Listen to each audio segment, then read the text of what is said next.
அனைவருக்கும் வணக்கம். இந்த கதையோடு இணைவது உங்கள் ஆதி. வாங்க கதைக்கெல்லாம் போகலாம். பங்களா முழுவதும் ஒரே அமைதி. அந்த அமைதி ஒரு நொடி மட்டும் தான் நீடித்தது. அடுத்த கணம் சேகர் கையை லேசாக உயர்த்தினான்.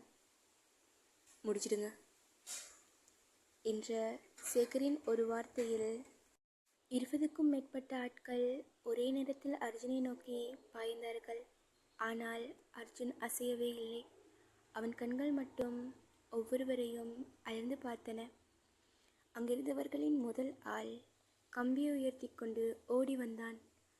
அவன் கம்பி அர்ஜுனின் தலையை தொடும் முன்பே அர்ஜுன் அவன் கையை பிடித்து ஒரு சுழற்றி தரையில் வீசினான். கம்பி கீழே உருண்டது. அதை எடுக்கக்கூட அவன் குனியவில்லை. வெறும் கையாலேயே இன்னொருவனின் வயிற்றில் ஒரு குத்து விட்டான். மூச்சு வாங்க முடியாமல் அவன் தரையில் விழுந்தான். மற்றவர்கள் ஒரே நேரத்தில் அர்ஜுனை சுற்றி நெருங்கினார்கள். அங்கு நடந்து கொண்டிருந்த சண்டையை சேகர் சோஃபாவில் அமர்ந்தபடியே பார்த்து கொண்டிருந்தான். அவன் முகத்தில் இன்னும் நம்பிக்கை இருந்தது. இவ்வளோ பேர்கிட்டேருந்து எப்படி தப்பிக்கிறேன்னு பார்க்கலாம் என்று திமிராக சிரித்தான். ஆனால் அடுத்த 10 நிமிடங்களில் அவன் சிரிப்பு கொஞ்சம் கொஞ்சமாக மறைய ஆரம்பித்தது. அர்ஜுன் யாரையும் கொல்லவில்லை.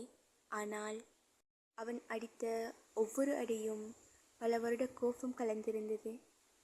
அவன் விழுந்த ஒவ்வொரு மனிதனிடமும் ஒரே ஒரு வார்த்தை தான் சொன்னான். இன்னைக்கப்புறம் நேர்மையாக வாழுங்கடா, இல்லைனா அடுத்த தடவை உன் குடும்பத்தை பார்க்க நீ உயிரோடு இருக்க மாட்டேன் என்று பேசிக்கொண்டே அர்ஜுன் சேகரின் ஒவ்வொரு அடியாலையும் அடித்து வீழ்த்தி கொண்டிருந்தான்.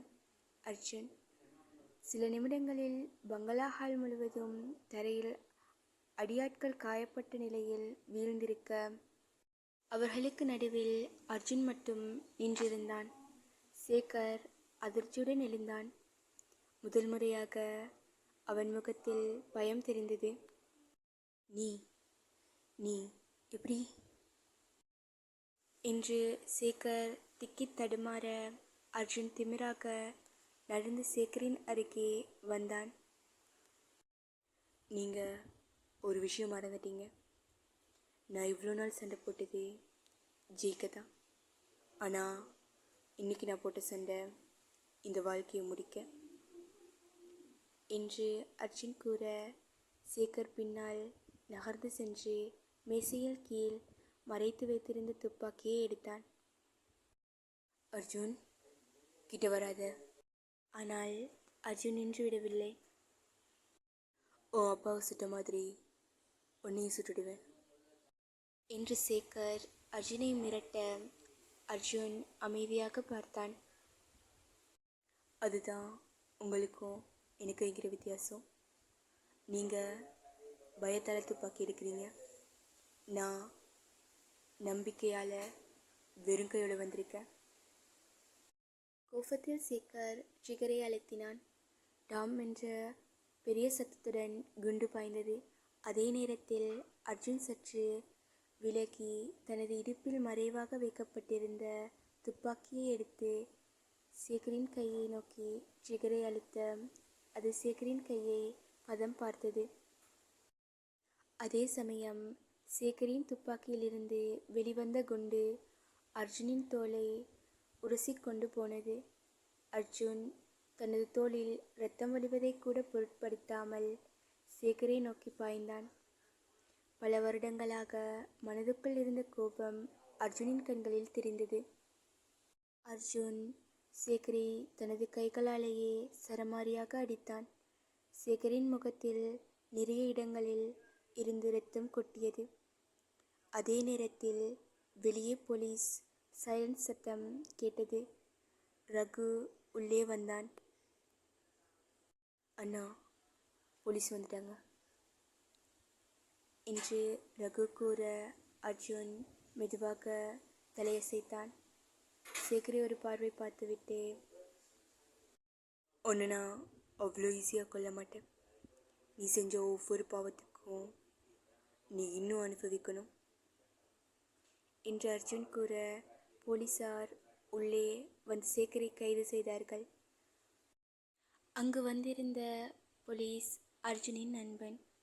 அவனிடம் சேகரையும் அவனது அடியாட்களையும் ஒப்படைத்துவிட்டு தனது அப்பாவை கொலை செய்த சேகர் கையில் விலங்கு மாட்டப்பட்ட நிலையில் இருப்பதை பார்த்து கொண்டிருந்தான் அர்ஜுன். சேகரை போலீஸ் வண்டிக்கு இழுத்து சென்றார்கள். அவன் போகும்போது சேகர் அர்ஜுனையே பார்த்து கொண்டிருந்தான். போலீஸ் வண்டியும் அங்கிருந்து புறப்பட அர்ஜுனும் அங்கிருந்து புறப்பட்டான். வீட்டில் காத்திருந்த நிலா வாசல் திறக்கும் சத்தம் கேட்டு ஓடி வந்தாள். வாசலில் தோளில் சிறிய கட்டுடன் அமைதியாக நின்று கொண்டிருந்தான் அர்ஜுன். அவனை பார்த்த நொடியில் நிலா ஓடி வந்து அவனை இறுக அணைத்து கொண்டாள். இந்த முறை அர்ஜுனும் அவளை இறுக அணைத்து கொண்டான். அந்த அணைப்பு இந்த முறை நிலாவுடையது மட்டுமில்லை, அர்ஜுனுடைய கைகளும் அவனை சுற்றி இறுக்கமாக இருந்தது. அவனுடைய தோளில் காயம் இருந்தது. உடம்பு முழுவதும் சண்டையின் வலி இருந்தது.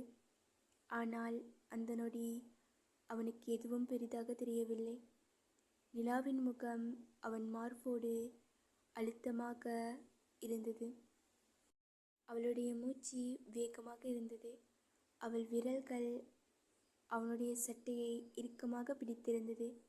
அர்ஜுன் மெதுவாக அவளுடைய தலையின் மீது தன் கன்னத்தை வைத்தான். சில நொடிகள் இருவருமே எதுவும் பேசவில்லை. வெளியே மழை இன்னும் தூறிக்கொண்டிருந்தது. வீட்டுக்குள் மட்டும் பல வருடங்களுக்கு பிறகு அர்ஜுனுடைய வாழ்க்கையில் ஒரு விசித்திரமான அமைதி. அந்த அமைதியை உடைத்தது நிலாவின் குரல். என்னாச்சு உங்களுக்கு? அர்ஜுன் அவளை விடாமல் ஒன்றுமில்லையே என்றான். ஒன்றுமில்லையா? நிலா மெதுவாக அவனிடமிருந்து விலகி அவன் முகத்தை பார்த்தாள். அவளுடைய கண்கள் உடனே அவள் தோளில் இருந்த கட்டை நோக்கி சென்றது. இதுதான் ஒன்றுமில்லையா? அர்ஜுன் அவளுடைய பார்வையை பார்த்துவிட்டு, சின்ன காயம். என்னது, சின்ன காயமா? ஆமாம், தோல்லேருந்து ரத்தம் வலியுது. அதை போய்த்து சின்ன காயம்னு சொல்கிறீங்க? ரத்தம் வந்தா காயம் பெருசாயிடுதா அர்ஜுன் என்று அவள் கோபமாக அவனை பார்த்தாள். அந்த பார்வையை பார்த்ததும் அர்ஜுனின் உதட்டில் ஓரத்தில் ஒரு சின்ன சிரிப்பு வந்தது. என்ன சிரிக்கிறீங்களா? நீ கோபப்படுறதை பார்க்குறது கூட நல்லா இருக்கு. உங்களுக்கு இப்போ இதெல்லாம் காமெடியா? இல்லை, அப்புறம்? அவன் மெதுவாக அவளை பார்த்தான். நீ எனக்காக பயந்திருக்க. அந்த ஒரு வார்த்தையில் நிலா அமைதியாகிவிட்டாள். அவள் கண்களில் இருந்த கோபம் மெதுவாக கரைந்தது. பயப்படாம என்ன பண்ணுவேன்? நீங்கள் எங்கே போனீங்கன்னு கூட சொல்லாமல் போனீங்க. அங்கே என்ன நடக்குதுன்னு எனக்கு தெரியாது. ஃபோன் பண்ணாலும் எடுக்க மாட்டேங்கிறீங்க. திரும்பி வரும்போது தோலை காயத்தோடு வந்திருக்கீங்க. அவள் அவனுடைய மார்பில் மெதுவாக கையை வைத்து அடித்தாள். ஒரு நிமிஷம் கூட உங்களுக்கு என்ன ஆகுமோன்னு நினைக்காம இருக்க முடியுமா? அர்ஜுன் அவளையே பார்த்து கொண்டிருந்தான். அவள் வாழ்க்கையில் பலர் அவனை பார்த்து பயந்திருக்கிறார்கள். பலர் அவனை பார்த்து மரியாதை செய்திருக்கிறார்கள். பலர் அவனுடைய பெயரை கேட்டாலே வழிவிட்டிருக்கிறார்கள். ஆனால் தான் உயிரோடு தான் இருக்கிறானா என்று பயந்து கொண்டிருந்த ஒரு மனிதரை அவன் முதல் முறையாக பார்த்தான். அதுவும் நிலாவை. அவன் மெதுவாக அவளுடைய கன்னத்தை தொட்டான். அதான் நான் திரும்பி வந்துட்டேன்ல. நிலா உடனே அவன் கையை தட்டிவிட்டாள். அதான் பிரச்சனையே. என்ன, ஒவ்வொரு தடவையும் திரும்பி வந்துட்டேன்லன்னு சொல்லி தப்பிக்கிறீங்க? அர்ஜுன் முகத்தில் ஒரு கள்ள சிரிப்புடன் அமைதியாக இருந்தான். அடுத்த தடவை நிலாவின் குரல் இன்னும் மென்மையாக்கியது. அடுத்த தடவை திரும்பி வராமல் போயிட்டீங்கன்னா? அந்த வார்த்தை அர்ஜுனின் முகத்தில் இருந்த சிரிப்பை முழுவதுமாக எடுத்துச் சென்றது. அவன் சில நொடிகள் அவளையே பார்த்தான். பிறகு அவளுடைய கையை பிடித்து தன் மார்பின் மீது வைத்தான். இங்க என்ன இருக்கு? நிலா குழப்பமாக அவனை பார்த்தாள். இதயம். அது எதுக்காக துடிக்குது? அர்ஜுன், சொல்லுடி. அவள் மெதுவாக அவனை பார்த்தான். அவன் குரல் இந்த முறை மிகவும் அமைதியாக இருந்தது. உனக்காக தான். நிலாவின் கண்கள் உடனே கலங்கின. அதனால? அர்ஜுன் அவளுடைய விரல்களை தன் விரலுக்குள் கோர்த்து கொண்டான். நான் முடிஞ்ச வரைக்கும் திரும்பி வருவேன். முடிஞ்ச வரைக்கும்லாம் வேணாம். அவள் உடனே அவன் பேச்சை நிறுத்தினாள். எப்பவுமே திரும்பி வரணும். அர்ஜுன் அவளையே பார்த்து கொண்டிருந்தான். நிலா அவனுடைய கண்களையே பார்த்து கொண்டிருந்தாள். எப்போதும்.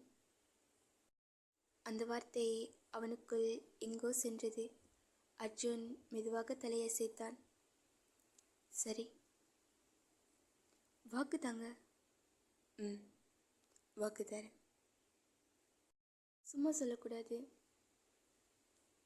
நான் சொன்னது சும்மா இருக்காது. நிலா இன்னும் அவனையே பார்த்து கொண்டிருந்தாள். அவன் மெதுவாக அவளை தன் அருகில் இழுத்தான். இந்த முறை அவள் எதிர்பார்க்கவில்லை. அவள் அவன் மார்பில் சாய்ந்து கொண்டாள். அர்ஜுனும் அவளுடைய தலைமுடியை மெதுவாக கோதினான். சில நிமிடங்கள் கழித்து நிலா அவன் மார்பில் முகத்தை புதைத்தபடியே கேட்டாள், சேகர்? அர்ஜுனுடைய விரல்கள் ஒரு நொடி நின்றன. என்னாச்சு அவனுக்கு? போலீஸ் கூட்டிகிட்டு போயிட்டாங்க. அவனுக்கு? அர்ஜுன் அமைதியாக சொன்னான். அவன் செஞ்சதுக்கெல்லாம் சட்டப்படி பதில் சொல்ல வேண்டிய நேரம் வந்துடுச்சு. நிலா சற்று அமைதியாக மூச்சு விட்டாள். நீங்கள் அவளை கொல்லையிலேயே? அர்ஜுன் அவளையே பார்த்தான். அவளுடைய கண்களில் மீண்டும் அந்த இரவின் இருள் ஒரு நொடி தோன்றியது. இல்லை. ஏன்? அவன் சிறிது நேரம் அமைதியாக இருந்தான். பிறகு, சில பேருக்கு சாவு சுலபமான தண்டனை. நிலா அவனையே பார்த்தான். அவன் உயிரோடு இருந்து அவன் செஞ்சதுக்கெல்லாம் பதில் சொல்லணும். நிலா எதுவும் சொல்லவில்லை. அர்ஜுனுடைய குரலில் இருந்த கோபம் அவளுக்கு புரிந்தது. ஆனால் அதற்குள் இன்னொரு மாற்றம் இருந்தது. முன்னாடி இருந்த அர்ஜுன் என்றால் தன்னை எதிர்த்தவனை அழித்து விடுவான். இப்போது அவன் தண்டனையை, வாழ்க்கையை அளித்த அந்த மனிதனை சட்டத்தின் கையில் விட்டுவிட்டு வந்திருந்தான். அதற்கு காரணம் அவள். நிலா மெதுவாக அவனுடைய கையை பிடித்தாள். அர்ஜுன், இது முடிஞ்சிருச்சா? அவன் அவளை பார்த்தான். அவளுடைய கேள்வி சேகரை பற்றியது மட்டும் இல்லை என்பது அவனுக்கு புரிந்தது. பல வருடங்கள் அவனை தொடர்ந்து இருந்த இருள், அவனுடைய குடும்பத்தை பிரிந்த கடந்த காலம், துரோகம், இரத்தம், பழி எல்லாம் முடிந்துவிட்டதா என்று அவள் கேட்டாள். அர்ஜுன் பதில் சொல்லாமல் வெறித்து பார்த்து கொண்டிருந்தான். வெளியே மழை மெதுவாக கொட்டி கொண்டிருந்தது. தெரியல. அவனை பார்த்தாள். ஆனால் அவன் அவளை நோக்கி திரும்பினான். இனிமே இந்த இருளுக்குள்ள நான் தனியாக போக மாட்டேன். நிலாவின் கண்களில் மெதுவாக ஒரு சிரிப்பு வந்தது. நான் வருவேன்னு சொல்லலையே. நீ வரணும்னு நானும் கேட்கலையே. அப்போ அர்ஜுன் அவளை பார்த்தபடி சொன்னான், நீ போகாமல் இருந்த போதும். அந்த வார்த்தையில் நிகலாவின் முகம் மெதுவாக மாறியது. அவள் எதுவும் பேசாமல் மீண்டும் அவனை இறுக அணைத்து கொண்டாள். அர்ஜுனும் அவளது அணைப்பில் மெதுவாக கண்களை மூடிக்கொண்டான். பல வருடங்களாக அவனை துரத்திய இருளுக்குள் அந்த இரவு மட்டும் அவனுக்கு ஒரு சிறிய வெளிச்சத்தை கொடுத்தது. அந்த வெளிச்சத்தின் பெயர் நிலா. அவன் அவளுடைய தலைமுடியில் முகத்தை புதைத்தபடி மெதுவாக கண்களை மூடினான். அவனுக்கு தெரியாமல் அவன் உதடுகளில் ஒரு வார்த்தை வந்தது, தேங்க்ஸ் டி. நிலா அவன் மார்பில் சாய்ந்தபடியே கேட்டாள், எதுக்கு? அர்ஜுன் பதில் சொல்லவில்லை. அவள் மீண்டும் கேட்டாள், எதுக்கு தேங்க்ஸ்? அவன் மெதுவாக அவளை பார்த்தான். என் லைஃப்பில் வந்ததுக்காக. நிலா சில நொடிகள் அவனையே பார்த்தாள். பிறகு சின்ன சிரிப்புடன், அதுக்கு தேங்க்ஸ்லாம் சொல்ல வேணாம். அப்போ என்னை விட்டு போகாமல் இருந்த போதும். அர்ஜுன் அவளுடைய நெற்றியில் மெதுவாக அழுத்தமான இதமான ஒரு முத்தத்தை கொடுத்தான். அது மட்டும் என்னால் முடியும். அந்த இரவு அர்ஜுன் முதல் முறையாக ஒரு சண்டையை வெற்றவன் மாதிரி தூங்கவில்லை. ஒரு பழியை முடித்தவன் மாதிரியும் இல்லை. அவன் தனக்கு இன்னும் ஒரு வாழ்க்கை இருக்குது என்பதை உணர்ந்த மனிதனாக நிலாவை அருகில் வைத்து கொண்டு அமைதியாக கண்களை மூடினான். வெளியே மழை மெதுவாக நின்று கொண்டிருந்தது. ஆனால் அர்ஜுனுடைய வாழ்க்கையில் பல வருடங்களாக பெய்து கொண்டிருந்த இருள் அந்த இரவு தான் முதல் முறையாக சற்றே விலக ஆரம்பித்தது. இந்த கதையோட அடுத்த பக்கம் சீக்கிரமே நம்ம சேனலில் வந்துடும். மறக்காமல் சேனலை சப்ஸ்கிரைப் பண்ணிக்கோங்க. கதை பிடிச்சிருந்ததுன்னா கதைக்கு ஒரு லைக் பண்ணுங்கள். கதையை பற்றின உங்கள் கருத்துக்களை கமெண்ட்டில் சொல்லிட்டு போங்க.